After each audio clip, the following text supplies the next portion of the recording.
السلام علیکم budget special transmission میں بھلی کار مایا جو میزبان اشفاق احمد ناظرین اج وفاقی حکومت پارا بجٹ پیش کئی وئی جن میں سب کا پہریاں جکر گال کجے سرکاری ملازمن کے لائے پہرے کا 16 گریڈ تائیں پگار میں 35% اضافے جو اعلان کیا ویو ہے 17 گریڈ کا 22 گریڈ تائیں پگار میں 3% وعد کی وئی ہے جن وفاقی سرکار جے ریٹائرڈ ملازمن کی پینشن میں 17.5% وعد کی وئی ہے. وفاقی سرکار گھٹ میں گھٹ اجورو 32,000 مقرر کیا ویو ہے جے پرائیویٹ جاب کن تھا سرکاری نوکرین کا ہٹی کرے جے نوکریوں کن تھا انہن جے لائے گھٹ میں گھٹ پگار 32,000 روپیہ مقرر کی وئی ہے.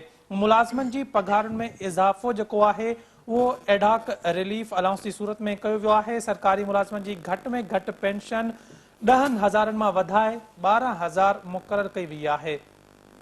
ملک پیک تے 9% کی شرح سے GST لاگو کی وئی ہے. چمڑی اور ٹیکسٹائل شین جی ریٹیلز جی جکا GST ہے انہیں میں بواد کی وئی ہے. سجی بجٹ تے جکو ہے اساں اج جی ٹرانسمیشن میں گالائنداسیں. اسٹوڈیو میں موسیٰ گڈ موجود ہیں فیاض قریشی صاحب پان Sun T V news chief reporter ہیں. فیاض صاحب وڈی مہربانی پروگرام میں وقت ڈن کے لائے. بجٹ پیش تھی وئی ہے سرکاری ملازمن جو پگاروں ودھائیوں ویو ہیں جیکڈہن ان جو اوورآل تجزیو کیو ونے تے غریبن کے لائے بجٹ میں چھا رکھو ویو ہے. مہربانی اشفاق. وفاقی بجٹ جن جو انصار ہوں ہر سال ان طبقے کے جو طبقو سرکار سے جڑل ہوں ہے یا صنعت کاری سے جڑل ہوں خاص طور سے جو سرکار سے جڑل طبقو یعنی سرکاری ملازم جے چیجے ان کے انصار ہوں تو سرکار سندن کی بہتری کے حوالے سے کہڑا قدم کھڑے تھی. تو ان دفعے جا ملازم کی پگار پینشن میں جا وعد کی ہوئی ہے ان میں تھوڑا ڈفرنس رکھو ہو. ان دفعے ہوں ہمیشہ جا یونیفارم پالیسی تحت یا پگار ہے ان میں وعد کی وی ہے. ان دفعے جہی ریت پہری کا 16 گریڈ تائیں پگار کھڑندڑ سرکاری ملازمن ان کی پگار میں 35% جہی ریت ذکر کیا وعد کیا ہوا. اڑی طرح سے ونی 17 کا 22 گریڈ تائیں پگار میں وعد شیڈول ڈسنداسیں تو وہ 30% وعد تائیں ونی پہچے تو مجموعی طرح سے ڈٹھو وجے تو سرکاری ملازم جے ان کے وفاقی سرکار کی بجٹ کا کوئی رقم وعد تھی ہے. اگر تمہاں جی اجازت ہوجے تو ایوب مہر اساں کے ٹیلی فون لائن تے جوائن کیا ہے پہلے ان سے گالائے وٹھوں ایوب صاحب سے. ایوب صاحب وڈی بہت مہربانی پروگرام میں وقت دینے کے لیے. فرمائیے گا کہ وفاقی حکومت کے بجٹ جو وفاقی حکومت نے اپنا بجٹ پیش کیا ہے اسے آپ کیسے دیکھتے ہیں؟ آپ کا سب سے پہلا کمنٹ کیا ہے اور اس کے علاوہ نئی چیز یا عوام کی بہتری کے لیے آپ کی نظر میں کون سی چیز کی گئی ہے حکومت کی جانب سے؟ دیکھیے جس تناظر میں ایک تو یہ کہ اس وقت یہ بجٹ آیا ہے جب بہت ڈیفیکلٹ حالات چل رہے تھے کہ پاکستان کی تاریخ میں پہلی دفعہ IMF نے بالکل مطلب یہ ایک طرح کا ریفیوز کر دیا تھا کہ جو ہماری پچھلی جو 2 قسطیں آنی تھی اس سے ٹرانش آنے تھے وہ پچھلی 2 انسٹالمنٹ ابھی ڈیو ہیں وہ بھی ابھی پے نہیں ہو پا رہی. نئے ایگریمنٹ تو بات کی بات ہے. دوسرا اس کو الیکشن کے تناظر میں بھی دیکھنا چاہیے کیونکہ جو پولیٹیکل پارٹی 4 سال رہی اس کے بعد ان کو الائنس تھا یہ پولیٹیکل 13 پارٹیز کا ان کو حکومت ملی اور یہ ان کا الیکشن کا سال بھی ہے.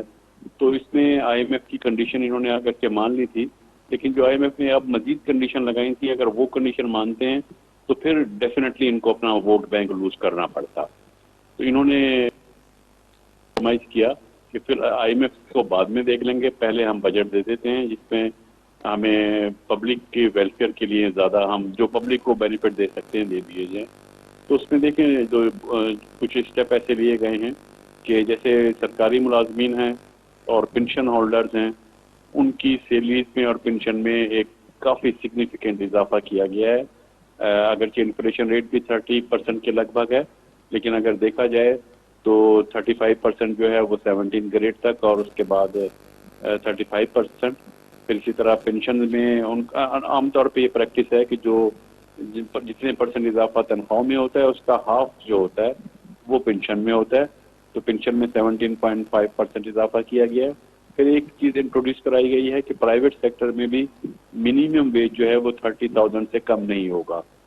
تو یہ فیڈرل بجٹ میں کیا گیا ہے. اس کے بعد جب پروونس کا بجٹ آتا ہے ایوب صاحب تو نارملی آپ منیمم سمجھتے ہیں کہ 2000 جو ہے یہ آج کل کے دور میں جہاں اتنی مہنگائی ہو چکی ہے یہ پرائیویٹ سیکٹر کے لیے انف ہے سیلری کہ وہ اپنا گزارا کر سکتے ہیں 32,000 میں؟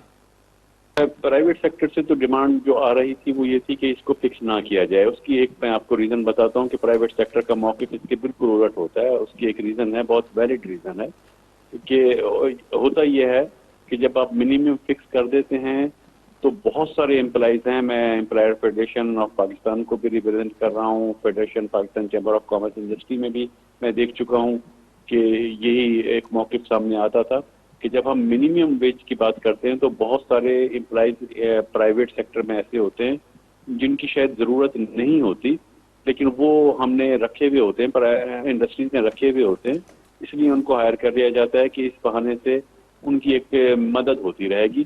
ادروائز وہ سرپلس پول میں ہوتے ہیں لیکن ان کو فارغ نہیں کیا جاتا, ان کو صرف ایڈجسٹ کیا جاتا ہے, ایک اسٹیپ اینڈ ٹیپ کہہ لیں, ان کو پے کیا جاتا ہے.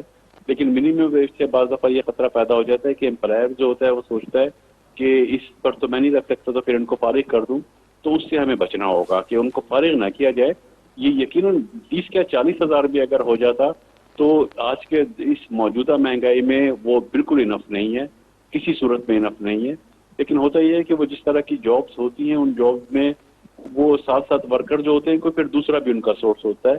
یہ ایک منیمم اماؤنٹ ہے جو ان کو ہر حالت میں پے کرنا ہے. اگر یہ نہ بڑھایا جاتا تو پہلے 18,000 20,000 ہوتا تھا, وہ ظاہر ہے وہ تو بالکل ہی نہیں گزارے کے لائق تھا.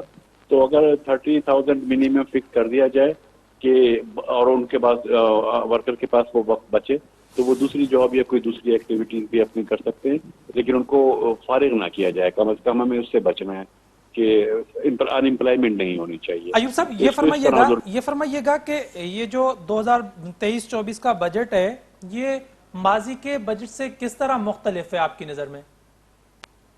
میں نے بتایا نا کہ پہلے تو حالات کو ہمیں دیکھنا ہوگا, الیکشن ایئر پلس IMF, تو اس میں رہتے ہوئے کیا کنسٹرینٹ تھے اس کنسٹرینٹ کے حساب سے ہوگا. لیکن اس میں ایک چیز ابھی جو نظر آ رہی ہے وہ یہ کہ اس میں ڈیفیسٹ بہرحال اور فسکل ڈیفیسٹ بہت زیادہ بڑھ گیا ہے. اس کی وجہ یہ کہ ابھی ورلڈ بینک نے اپنی ایک رپورٹ میں انڈیکیٹ کیا تھا کہ پاکستان میں جتنی بھی ٹیکسز کی انکم ہوتی ہے اس میں سے 46% فیڈرل کو ملتا ہے, باقی ٹرانسفر ہو جاتا ہے پور بینسز کو. لیکن جو ٹوٹل ایکسپینڈیچرز ہوتے ہیں گورنمنٹ کے اس میں فیڈرل گورنمنٹ 67% ایکسپینڈیچر میٹ کرتی ہے اور 33% ایکسپینڈیچر پروونسز میٹ کرتے ہیں. تو وہ ایک کنسٹرینٹ تھا, وہ ابھی بھی ایک کنسٹرینٹ ہے. اس میں جو ٹوٹل 9.2 ٹریلین ریکوری اسٹیمیٹ کی گئی ہے FBR جو ٹیکس کلیکٹ کرے گا, اس میں سے فیڈرل گورنمنٹ اپنا جو حصہ رکھے گی 46%, اس میں تو وہ اس کا خرچہ کیا اس میں تو انٹرسٹ بھی پے نہیں کر پائے گی, باقی خرچے تو دور کی بات ہے.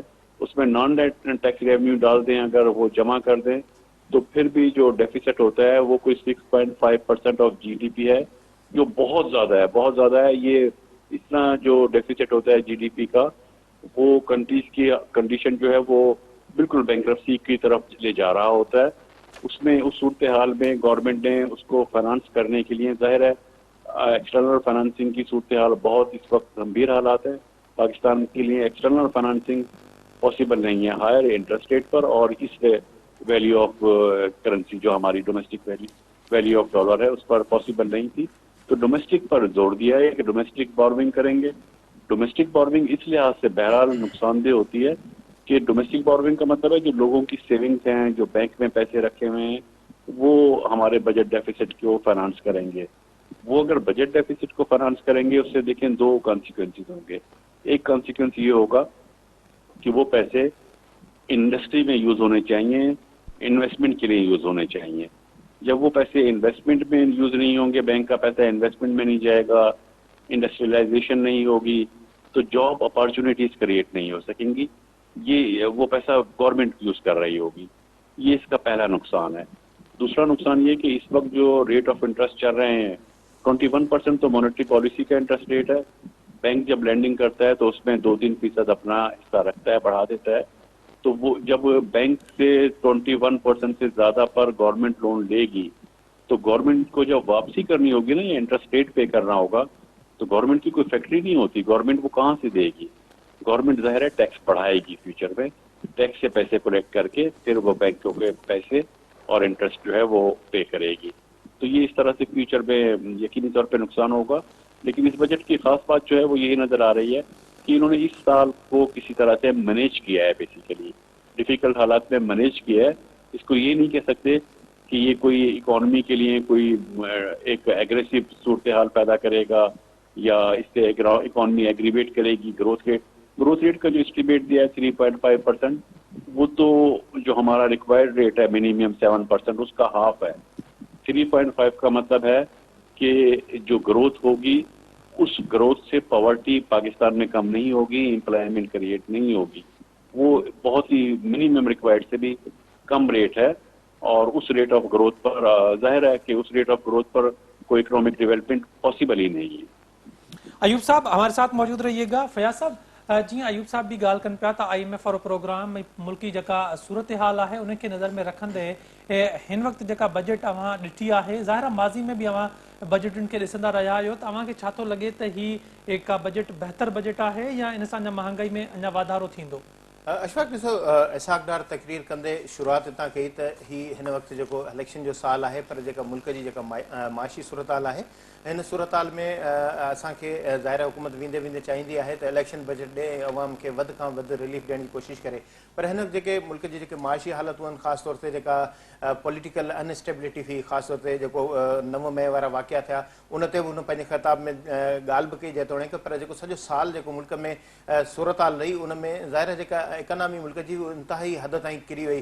ख़ासि तौर ते जेको फॉरेन करेंसी अकाउंट हुयो, उनजी जेकॾहिं ॾिसिजे त उनजी पोज़ीशन ॾाढी ख़राबु हुई। अहिड़ी तरह सां जेका मुल्क में सनत आहे उनखे वॾो धक्को रसियो, छाकाणि जो जेका इम्पोर्ट ते पाबंदी रही हुई वफ़ाक़ी हुकूमत, छाकाणि इम्पोर्ट डॉलर खे रोकण जे हवाले सां लाज़मी थी पई हुकूमत जे लाइ त अहिड़ियूं शयूं जेके ख़ाम माल में जेके आणियूं पवनि थियूं मुल्क जे लाइ ऐं सनतकारी जे लाइ, त उन्हनि जी जेका आमद रुकिजी वई, त उनजे रुकजण सां सनतकारी जेका आहे लॻभॻि नियर 40 to 50% जेका उनखे वॾो धकु रसियो ऐं उनजे करे वॾी हिकिड़ी बेरोज़गारी पैदा थी आहे।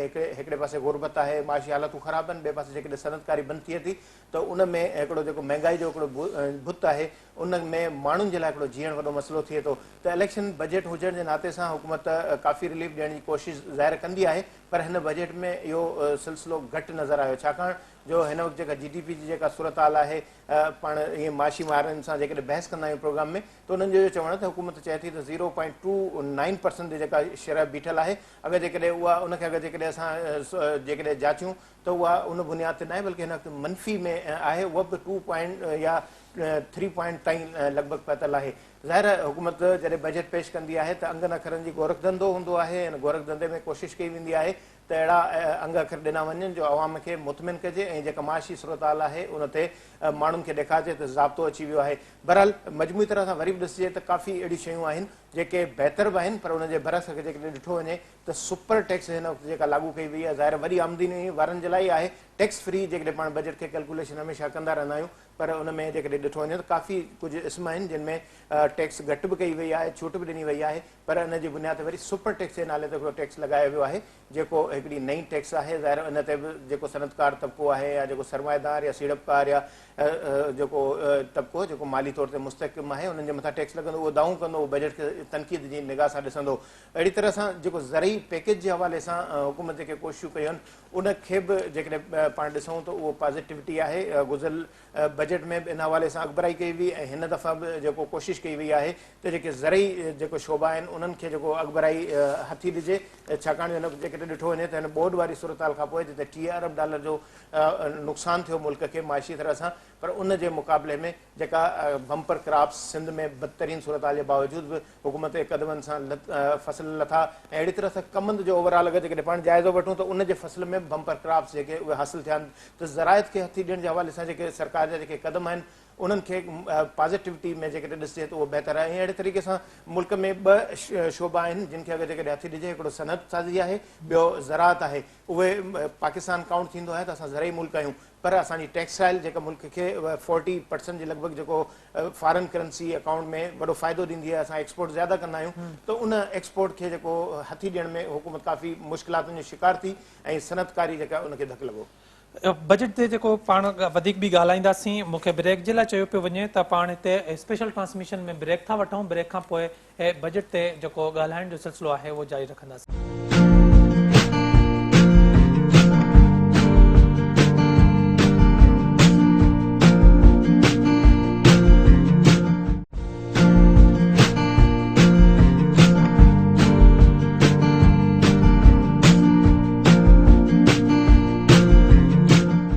स्पेशल ट्रांसमिशन में एक दफ़ो ॿीहर भलीकार अयूब महर साहब ऐं फयाज़ कुरैशी साहब मूंसां गॾु मौजूद आहिनि बजट स्पेशल ट्रांसमिशन में। अयूब साहब फरमाइएगा कि आपने तमाम ये बातें कर दी प्राइवेट सेक्टर के हवाले से, सरकारी मुलाजमीन जो हैं उनकी तनख्वाहों के हवाले से। अगर बात की जाए एक दुकानदार के हवाले से, एक रेडी चलाने वाले के हवाले से जो फ्रूट बेचता है, सब्जी बेचता है, उसके लिए इस बजट में क्या है? मैं नहीं समझता कि उसको कोई से डायरेक्ट बेनिफिट होगा। इन्फ्लेशन की वजह से इन्फ्लेशन ज्यादा है और सेल उसकी कम है। और एक जो प्रपोजल टैक्स बढ़ाने की दी जा रही है वो क्योंकि 9.2 ट्रिलियन का टारगेट बहुत एम्बिशियस टारगेट है, तो इसमें रिटेलर्स का टैक्स जो है वो जब बढ़ेगा तो जाहिर है कि उससे कोई अच्छा इफेक्ट तो नहीं हम एक्सपेक्ट कर सकते कि जो छोटा दुकानदार है या रिटेलर है उस पर पॉजिटिव इफेक्ट आएगा, उस पर टैक्स बढ़ जाएगा। और जो मसला एक और है कि टैक्स भी बाद लोग पे करना चाहते हैं दुकानदार हजरात, लेकिन वो कहते हैं टैक्स की नाम पर बाद में जो इंस्पेक्शन शुरू होती है और दूसरे डॉक्यूमेंटेशन होती है, उनकी जो पुटिंग कॉस्ट होती है, उससे बचना है उनको। वो टैक्स देने को तैयार है, कोई ऐसा मैकेनिज्म निकाला जाए कि और फिर वो टैक्स का यूनिफॉर्म रेट नहीं होना चाहिए। जाहिर है जो छोटी सी रेडी चलाने वाला है या पान शॉप है उसको आप एक सुपर स्टोर से तो कंपेयर नहीं कर सकते। तो जो टैक्स का सिस्टम है, टैक्स का निज़ाम है, वो दोनों के लिए डिफरेंट होना चाहिए। वो एक चीज़ है। दूसरा एक चीज़ मैं मेंशन करना चाहूँगा कि बजट में जो चीज़ें मेंशन की जाती हैं बजट स्पीच में, मैं बजट स्पीच को या जो सेलियंट फीचर खुद मिनिस्ट्री ऑफ फाइनेंस प्रिंट करके डिस्ट्रीब्यूट कर देती है कि ये बजट के सेलियंट फीचर हैं और ये फाइनेंस मिनिस्टर साहब की स्पीच है, मैं उस स्पीच के सेलियंट फीचर पे नहीं जा रहा। जिस तरह मैंने अभी कहा था कि डेट जो है वो गवर्नमेंट लेगी और उससे क्या इम्पैक्ट आएंगे, मैं जो बजट के एक्चुअल डॉक्यूमेंट्स हैं उसकी बेस पर मैं अपना एनालिसिस कर रहा हूँ। जो बजट में एक्चुअल डॉक्यूमेंट्स में फिगर्स लिखे में, फैक्ट्स लिखे में, स्पीच में तो जाहिर है जो स्पीच डिलीवर की जाती है या जो सेलियंट फीचर मिनिस्ट्री बताती है उसमें तो हर एक का हक होता है, हर पार्टी का, कि उसके पॉजिटिव पॉइंट जो होते हैं वो पोर्ट्रेट करती है। लेकिन उसके जो दूसरे एडवर्स कॉन्सिक्वेंसेज हैं वो तो फिर बजट के डॉक्यूमेंट में होते हैं ना। तो उससे मैं नहीं समझता रिटेलर इसका मतलब ये है कि तकरीर में जो है वो सुहाने ख्वाब दिखाए जाते हैं लेकिन असल हकीकतें कुछ और होती हैं। जी बिल्कुल ऐसा ही है। असल बजट को पढ़ना चाहिए।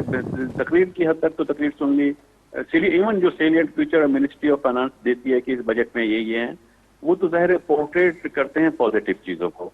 लेकिन बजट, असल बजट जो है, जैसे मैंने कहा कि आने वाले दौर में जब गवर्नमेंट को पे करना पड़ेगा, डोमेस्टिक लोन जो इंडस्ट्रियलाइजेशन में नहीं गया जिसकी वजह से एम्प्लॉयमेंट क्रिएट नहीं होगी, वो उस पर बहुत बड़ा क्वेश्चन मार्क है, उसके जो इफेक्ट आएंगे। दूसरा, बजट की स्पीच में एक आम प्रैक्टिस है कि पर कैपिटा इनकम क्या हो जाएगी, जीडीपी ग्रोथ रेट क्या हो जाएगा, एग्रीकल्चर में ग्रोथ कितनी आ जाएगी, एक्सपोर्ट और इम्पोर्ट कितनी होंगी, ये बताया जाता है। ये चीजें बजट का हिस्सा नहीं होती।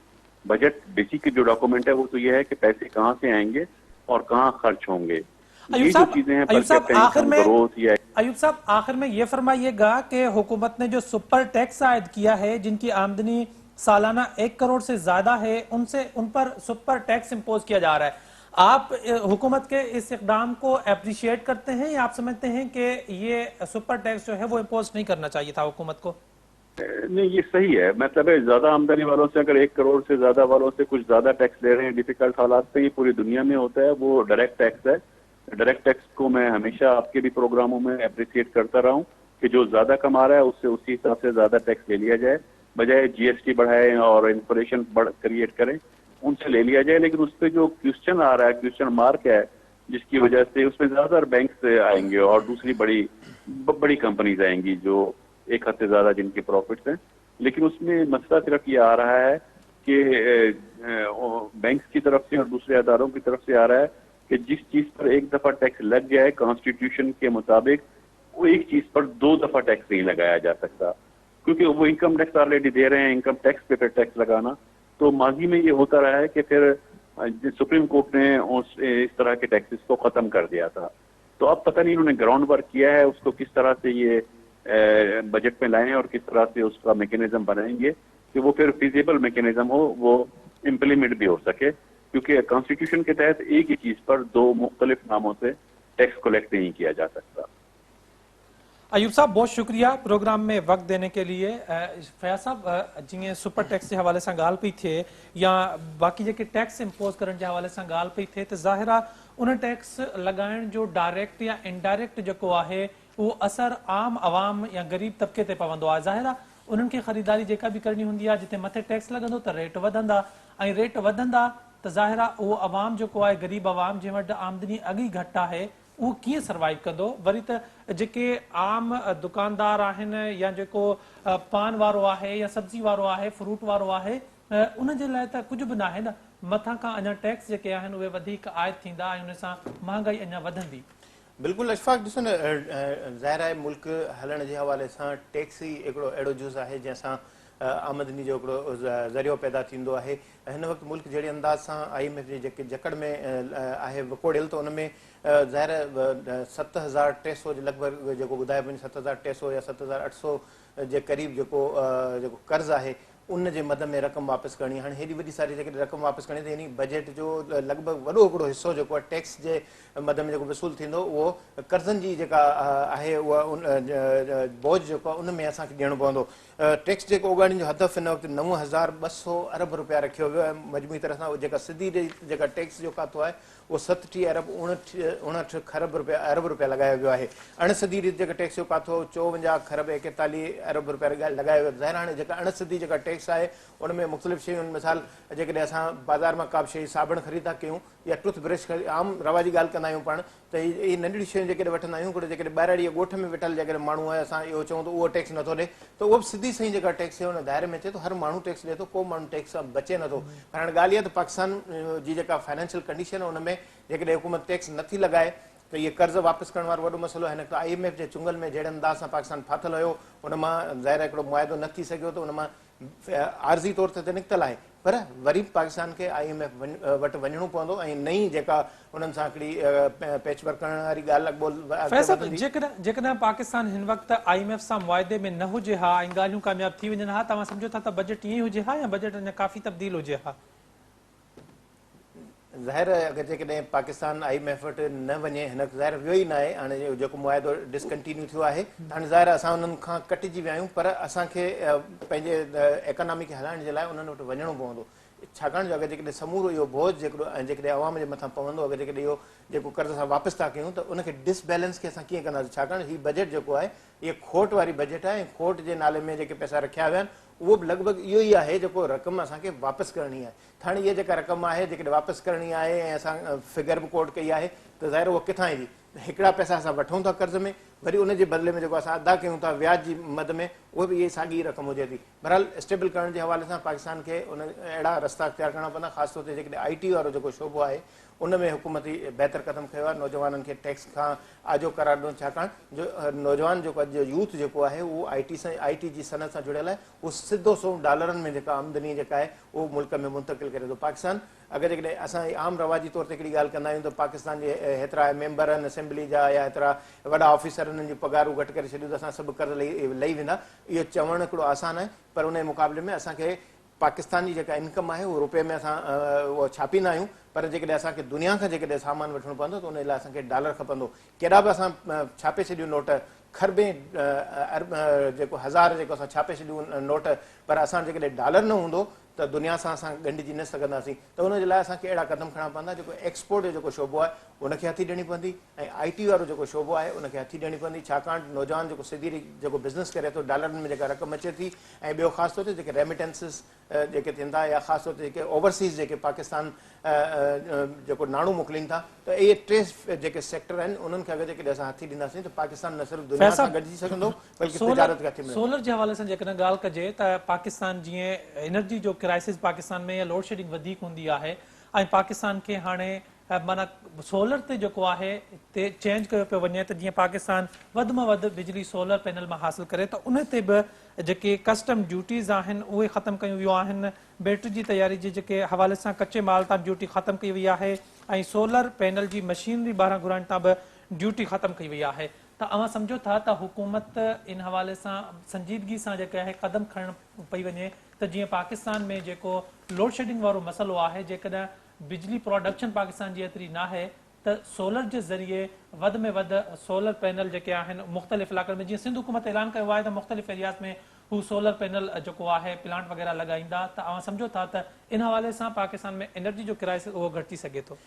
ॾिसो, हिन वक़्तु मुल्क जहिड़ी रीति तवानाई जे जेको वकड़ में जेको विड़तल आहे उन में ख़ुसूसी तौर ते जेके ॾिठो वञे त सिधी रीति जेको आम माण्हू जेको घर में रहे थो, ग़रीब तबिको जेको आहे, जेको पाकिस्तान जी वॾी आबादी आहे, उहो मुतासिर थिए थो। त तवानाई जे शोबे में जेका गवर्नमेंट जेका पंहिंजो इनपुट दाख़िल कयो आहे उन में ॿ सेक्टर आहिनि। हिकिड़ो सोलर वारो पासो आहे, ॿियो डैम वारो पासो आहे। असां हिन सेक्टर ते ॻाल्हाए न सघियासीं छाकाणि त दियामर बादशाह डैम जे हवाले सां 20 अरब रुपया हुकूमत मुख़्तस कया आहिनि, दासू पावर प्रोजेक्ट जे हवाले सां 69 अरब रुपया आहिनि, ऐं महमूद जेका डैम आहे उन जे लाइ बजट में 10 अरब 50 करोड़ रुपया रखिया विया आहिनि, ऐं नीलम झेलम जेको हाइड्रो पावर प्रोजेक्ट आहे उन लाइ 4 अरब 80 करोड़, ऐं तरबिल हाइड्रो पावर जी सलाहियत वधाइण जे हवाले सां 4 अरब 45 करोड़ रुपया, ऐं K4 रिथा जे हवाले सां 17 अरब रुपया मुख़्तस कया आहिनि, ऐं जामशोरो पावर प्लांट जे हवाले सां 12 अरब रुपया रखिया आहिनि। ॿिए पासे वरी सोलर जेके पैनल्स आहिनि उनजी बैटरी जी जेका तयारी आहे उनजे खाम माल ते कस्टम ड्यूटी जेका ख़तमु कई वई आहे, ऐं जेका सोलर पैनल जी मशीनरी जेका आहे उहो मुल्क में दरामद करण जे हवाले सां ड्यूटी ख़तमु कई वई आहे, ऐं सोलर पैनल जे इन्वर्टर जे खाम तेल ते बि जेको माल जे हवाले सां ड्यूटी ख़तमु कई वई आहे।